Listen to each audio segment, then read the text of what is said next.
आरिफ अलवी इस वक्त कराची में ऑप्टिकल फाइबर माहिदे की तकरीब से खिताब करें, आपको लिए चलेंगे।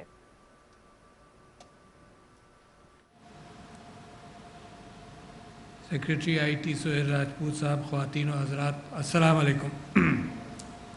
मुझे बड़ी खुशी है कि आज केबल का फाइबर ऑप्टिक केबल का प्रोजेक्ट जो नौशर व फ़िरोज़, शहीद बेनज़ीराबाद और खैरपुर के अज़ला के लिए जो बिछाना है उसकी आज उसके ऊपर दस्तखत हुए हैं उस प्रोजेक्ट के ऊपर, और 1.2 बिलियन रुपीस का ये प्रोजेक्ट है। ये यूएसएफ फंड जो जिसको बिल्कुल सही तरह से अमीरुल हक साहब ने इस्तेमाल करना शुरू किया, इसका इस्तेमाल नहीं होता था। 2013 से 18 तक जब मैं एमएनए था तो मुसलसल मेरी ख्वाहिश थी कि यार ये फ़ंड जमा होता जा रहा है। उस वक्त तकरीबन 62 या 65 अरब तक पहुंच गया था, मगर उसकी यूटिलाइजेशन नहीं थी। जबकि मैं समझता हूं कि पाकिस्तान के अंदर जो इस वक्त तरक्की की राहें और शाहराहें खोल रही हैं वो डिजिटल शाहराहें हैं। पिछले कई सौ साल से जो कम्युनिकेशन बेहतर हुआ वो पहले ज़मीन पर, जिसको सिल्क रूट कह लीजिए, पाकिस्तान और चाइना के दरमियान, या दूसरे ज़मीनी रूट्स थे, खैबर पास के ज़रिए, ज़मीन के ज़रिए जो तिजारत होती थी, जो चीज़ें आती थी जाती थी। फिर 300 साल में समंदरी रास्ते खुले और समंदर के रास्ते बड़ी तिजारत होने लगी, दूर दराज इलाक़ों तक पहुँचने लगी जो ज़मीनी रास्ते से ज़रा मुश्किल था। फिर हवाई रास्ते खुले, हवाई रास्तों के ज़रिए लोगों का मूवमेंट और लोगों का आना जाना। टेलीफोन आप जानते हैं तकरीबन 100-150 साल पुराना हुआ, पता चला फ़िज़ा के ज़रिए भी पैगाम जा सकते हैं, मॉर्स कोड के साथ बात शुरू हुई। अब जो डिजिटल इकॉनमी जिस तरह से निकली वो बड़ी तेज़ी से निकली। वो रास्ते जो हैं वो टेलीकम्युनिकेशन के रास्ते हैं, वो हवा में भी हैं और फाइबर ऑप्टिक के ज़रिए ज़मीन पर भी हैं। और साथ साथ ये कैफियत पैदा हो गई कि जैसे ज़मीनी रास्तों के अंदर आपने 1 लेन हाईवे बनाया और 2 लेन और फिर 10 साल बाद उसको 4 लेन किया, यहाँ पर हाल ये है कि आपने 1 लेन का हाईवे बनाया और 2 साल में 100 लेन का कर दिया और 3 साल के अंदर आपने 1000 लेन का कर दिया। ये 1G, 2G, 3G, 4G और 5G में बिल्कुल इतना ही फ़र्क है। यानी जो काम 4G के अंदर 1 घंटे में होता था है, 5G से मैं वाकिफ़ नहीं हूँ क्योंकि मेरा टेलीफोन तो 4G पर है। जो काम 1 घंटे में होता था वो जितनी देर में मैंने ये अपनी गुफ्तगू मुकम्मल की इतनी देर में वो हो जाता है 5G के अंदर। 1 घंटे के मुकाबले में चंद सेकंड्स की बात है। अच्छा, इसका मतलब दुनिया में इतना डेटा भी मौजूद है कि इतनी जल्दी जल्दी वो जाए। तो ये कम्युनिकेशन हाईवे जो हैं इनको बेहतर करना इसलिए ज़रूरी है कि ज़माना तैयार है, पाकिस्तान के लोग तैयार हैं, सड़कें बिछाने की देर है। अच्छा, सड़कें बिछाने का आपको एक मिसाल देता हूँ। इस साल कोविड की वजह से बहुत सारे लोग जो एक व्हाट्सएप के अंदर बात हो रही थी कि जो ऑक्सफोर्ड स्ट्रीट पर जाकर हेलो हाय एक दूसरे से करते थे, वो पहले तो मजबूरन पाकिस्तान के शुमाली इलाक़ों में गए और अब इतना पसंद आया है कि वहाँ पर एक भरमार है लोग, इतना खूबसूरत जगह। मैं मिसाल आपको ये दे रहा था कि गिलगित बल्तिस्तान मिसाल के तौर पर कि वहाँ की अपनी आबादी तकरीबन मौजूद आबादी 11 लाख के करीब है। वहाँ पर इस साल मेरा ख़्याल ये है कि कोविड के बावजूद 20-22 लाख लोग जाएंगे, जिसकी आबादी 11 लाख, बच्चे बूढ़े सब मिलाकर 11 लाख, वहाँ 20-22 लाख लोग जाएंगे। अच्छा, वहाँ के हाईवेज़ का क्या हाल है कि लोग पहले पहुँच गए, सरकार पीछे है। सरकार वो 1 लेन को 4 लेन नहीं कर सकी अभी तक। तो वही हाल, वही कैफियत इस वक्त डिजिटल हाईवेज़ की है। और अमीरुल हक साहब के पास जो बहुत बड़ी ज़िम्मेदारी है वो यही है कि मुस्तक़बिल का पाकिस्तान, इन हाईवेज़ पर तो इंसान मूव करते रहेंगे मगर इंसान की सोच अब डिजिटल हाईवेज़ पर मूव करती है। یہاں تو وہ اپنا دماغ لے کر خود ہی ادھر ادھر جاتا ہے نا، اور یہاں پر اپنے دماغ کی جو کیفیت ہے اور پروڈکشن ہے وہ ڈیجیٹل ہائی وے میں ڈال کر دنیا بھر میں بیچتا ہے۔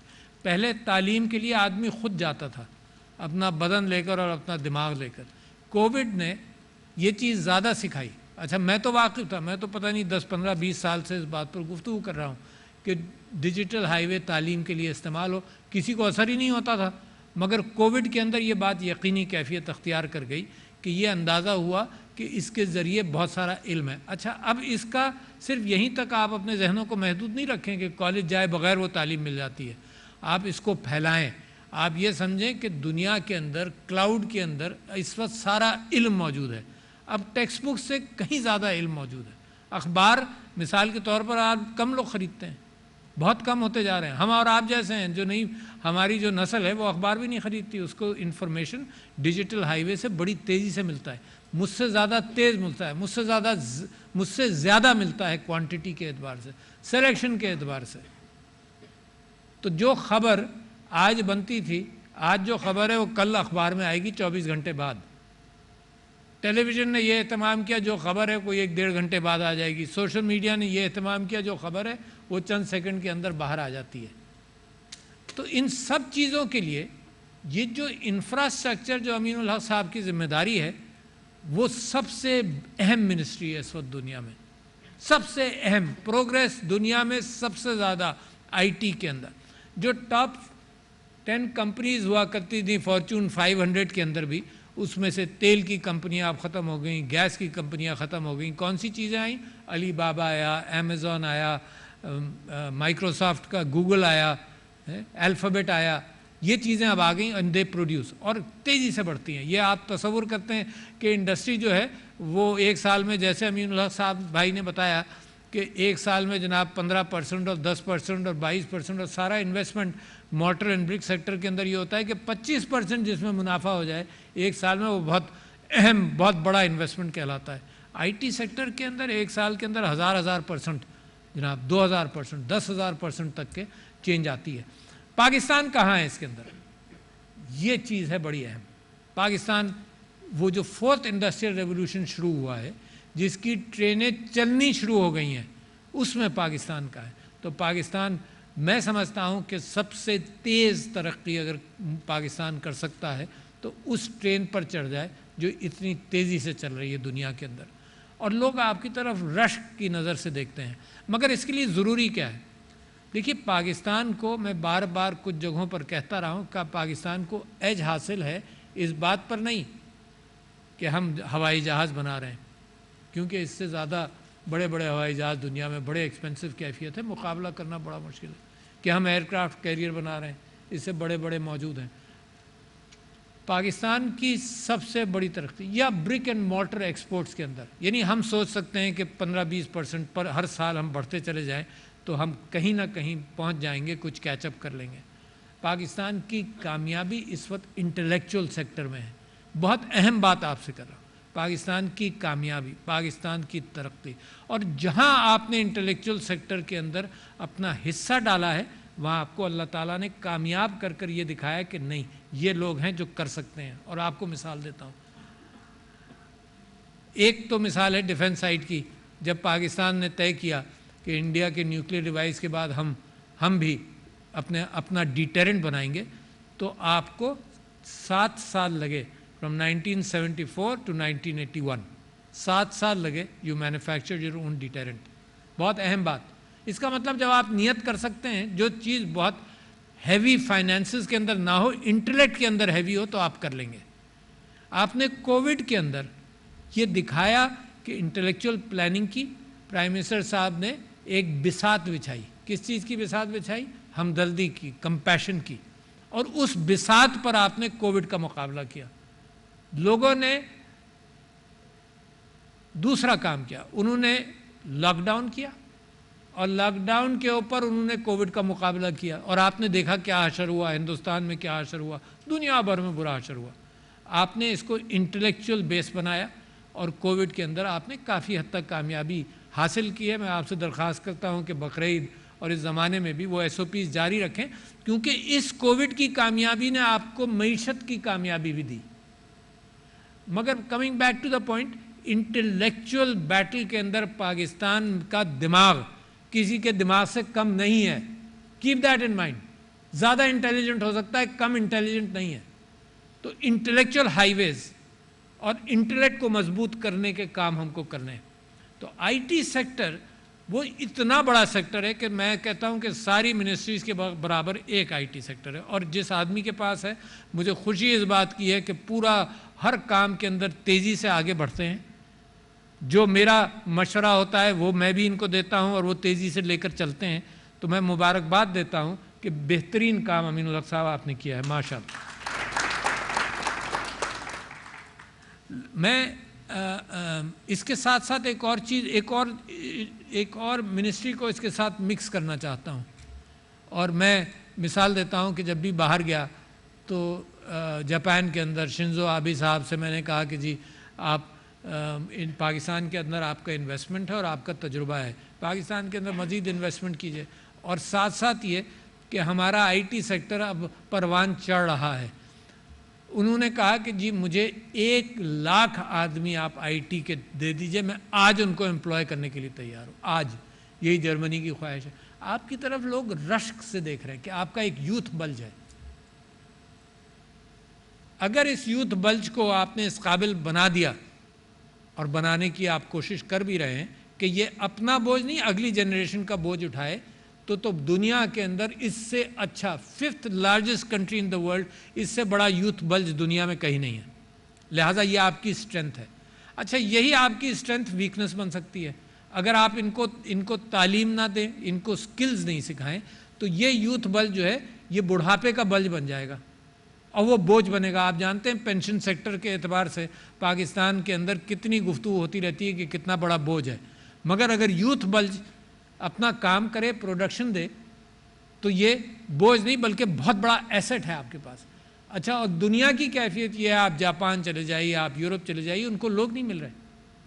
तो लिहाजा आपने अपने माइंड्स को कल्टीवेट करना है, अपनी आईटी की एजुकेशन को बेहतर करना है, अपना स्किल सेट देना है. ये जो हम मज़दूर एक्सपोर्ट कर देते हैं और बड़े खुश हो रहे हैं रेमिटेंसेस के ऊपर, अच्छी बात है, रेमिटेंसेस की हमें ज़रूरत है. मगर हम अगर इनका स्किल सेट इम्प्रूव कर दें तो इनकी एक्सपोर्ट्स, इनके बाहर से रेमिटेंसेस कितने बढ़ जाएंगे. फिर इनका स्किल सेट इम्प्रूव करें और कहें कि तुम मुल्क के अंदर काम करो और मुल्क के अंदर अपॉर्चुनिटीज़ हो, तो कोई बाहर जाएगा नहीं, खुद कोई नहीं जाएगा. हालात ऐसे नहीं है कि वो बाहर जाए और खुश रहे, उसकी औलाद बढ़ती है, सब कुछ वहाँ से पाकिस्तान की तमन्ना करते हैं, पाकिस्तान की तरफ रश की निगाहों से देखते हैं कि काश हम वहाँ होते. तो बेइंतहा ज़रूरी है कि ये जो चंद साल हैं, और मैं आपको यकीन दिलाता हूँ, मेरा प्रेडिक्शन है कि जिस एतबार से इस वक्त काम हो रहा है, अगले 4-5 साल के अंदर पाकिस्तान के लिए वो रास्ते खुलते चले जाएंगे. आपको और मुझको तो यकीन भी नहीं था कि मैक्रो इकोनॉमिक चेंजेस हम ले आएंगे और मईशत स्टेबल हो जाएगी. और कोविड के बावजूद स्टेबल हो गई, और कोविड के बावजूद आपकी मईशत ने, आपकी एक्सपोर्ट ने, आपकी इंडस्ट्री ने पॉजिटिवली रिएक्ट किया. दुनिया में नेगेटिव, आपके यहाँ पॉजिटिव. लिहाजा मैं कहता हूँ अपने ऊपर फ़ख्र करना, अपनी सलाहियतों को पहचानना और उनकी सलाहियतों को मज़ीद चमकाना, ये बढ़ती हुई कौमों के तरीक़े हैं. अगर इससे आप हट गए तो अल्लाह ताला भी देखता ये है कि दुनिया में कौन ख़ुद अपनी तालीम के एतबार से, अपने स्किल सेट्स के एतबार से हुकूमत कर सकता है, और वो मुसलमानों को प्रेफर कर लेगा अगर आप 19-20 होंगे. मगर नए हथियार, इंटेलेक्चुअल हथियार, नए फिज़िकल हथियार, नए कॉमर्स के हथियार का अगर आप मुकाबला नहीं कर सकें तो आप पीछे रहेंगे. और अल्लाह ताला ने आपको एज दिखाना शुरू कर दिया. आईटी पार्क्स माशाअल्लाह बेहतरीन काम, इंक्यूबेशन सेंटर्स कि उनको मौका दो. ये अमेज़ॉन का जो रास्ता खुला है, this is value added exports. यानी आप चावल के अंदर क्या वैल्यू ऐड कर सकते हैं? कुछ नहीं. आप बाकी एक्सपोर्ट्स के अंदर क्या वैल्यू ऐड कर सकते हैं? देखो, वैल्यू ऐड जब अमेज़ॉन के अंदर या दुनिया में आप एक्सपोर्ट करेंगे तो पाकिस्तान को गम यही है कि वैल्यू एडेड एक्सपोर्ट्स नहीं, हमारी ट्रेडिशनल एक्सपोर्ट्स हैं. हम माशाल्लाह आम भी हमारी एक्सपोर्ट्स बढ़ रही हैं, चावल की भी बढ़ रही हैं, मगर वैल्यू एडिशन नहीं है. वैल्यू एडिशन फैशन डिज़ाइन में हो सकता है. आप कपास अगर पैदा करते हैं, जो इस साल ज़रा सा कम हुई, उससे फिलामेंट और यार्न बनेगा, उससे जनाब कपड़ा बनेगा. अभी तक थोड़ी थोड़ी वैल्यू एडिशन हो रही है ना, from cotton to yarn to cloth हैं, फिर गारमेंट्स एक और लेवल आया, और फिर उसके बाद फैशन गारमेंट्स। अच्छा, यहाँ तक 10% 15-20% की वैल्यू एडिशन हुई। जब आप फैशन गारमेंट्स के ऊपर आए तो आपके 1000% और 2000%, क्योंकि उसकी कीमत वैसे ही होती है। तो अमेज़ॉन का जो रास्ता खुला, ये भी एक नया रास्ता है कि गुड्स प्रोड्यूस करें। उसके अंदर मिनिस्ट्री ऑफ आईटी, और मैंने सारे अमेज़ॉन एक्सपोर्टर्स को बुलाया, और मैं फ़ख्र से बयान करता हूँ कि मिनिस्ट्री ऑफ आईटी थी, उसके अंदर स्टेट बैंक था, मिनिस्ट्री ऑफ कॉमर्स थी, एफबीआर थे, और जो जो प्रॉब्लम्स वो बताते गए एक ही महफिल के अंदर वो हल होते चले गए। अच्छा, गवर्नमेंट अगर इतनी तेज़ी से रिस्पॉन्ड करेगी तो मार्केट के अंदर भी अच्छी वाइब्स जाती हैं, और मार्केट के अंदर इन ब्रिक एंड मॉर्टर एरिया बहुत अच्छी वाइब्स चली गई हैं। एक्सपोर्टर्स को, इंडस्ट्रियलिस्ट को, चाहे वो गाड़ी प्रोड्यूस करता हो, चाहे वो मोटरसाइकिल प्रोड्यूस करता हो, कुछ भी इलेक्ट्रिक व्हीकल्स की तरफ जा रहा हो, ट्रक, बसें, हर सेक्टर के अंदर प्रोडक्शन पाकिस्तान का बेहतरीन हुआ, एक्सपोर्ट्स के अंदर भी बेहतरीन। जो बूम आईटी के अंदर आएगी, 48% बताया ना आपको, और ये 2 अरब तक आ गए, और ये कह रहे हैं कि अनदर 2 ईयर्स के अंदर ये 5 अरब तक आएंगे। मुझे यकीन है कि जैसे जैसे ये चीज़ें फिट इन होती जाएंगी इनकी मेहनत के साथ, कुछ بعید नहीं कि हम 10 और 15 अरब की तरफ बूम कर जाएं बड़ी तेज़ी से। मैं आपको मिसाल देता हूँ, Indonesian exports in 2016 of IT sector were 3 billion and in 2018 were 18 billion. Possible है, दुनिया में हो रहा है, मेरे यहाँ क्यों नहीं होगा? इतने ही अक्लमंद लोग हर जगह मौजूद हैं। तो लिहाजा एजुकेशन के साथ अपना स्किल सेट हमने बेहतर करना है। जो आदमी मैट्रिक है और 4 साल नहीं करेगा, मिसाल के तौर पर, उसको भी स्किल सेट देना है कोई। जो आदमी इंटरमीडिएट है, इंग्लिश आती हो, थोड़ी मैथ्स आती हो, उसको इनिशिएटिव्स ऑन आर्टिफिशियल इंटेलिजेंस के ज़रिए और कंप्यूटिंग और ब्लॉकचेन और ये सब चीज़ें उसको सिखानी है। तो इतनी तेज़ी से आपका सारा सेक्टर जो है, ज़रूरी नहीं है कि आप बैचलर्स प्रोड्यूस करें, PhDs प्रोड्यूस करें, हर लेवल पर आप IT की तालीम देंगे तो IT सेक्टर बूम करेगा। तो लिहाजा मैं अपनी बात को इस बात पर ख़त्म करता हूँ कि जिस अंदाज से आपके रास्ते खुलते चले जा रहे हैं, ये एक स्टिमुलेंट बज़ाते ख़ुद होता है, और ये स्टिमुलेंट ऐसा है कि जिसके अंदर लीनियर तरक्की नहीं होती, जिसके अंदर एक्सपोनेंशियल तरक्की होती है। और एक्सपोनेंशियल और लीनियर का फ़र्क ये है कि 30 कदम चले तो 30 मीटर हुआ लीनियर के अंदर, और 30 कदम आप एक्सपोनेंशियल टाइप की अगर क्लाइंबिंग करें तो 30 कदम एक्सपोनेंशियल चेंज के हवाले से is going like going 30 times around the world. That is the difference mathematically. तो इस वक्त पाकिस्तान का पोटेंशियल है exponential change, and with the IT sector in full gear. ये पैशन के साथ काम करते हैं, और ये पैशन के साथ करना, इस काम की ज़रूरत है।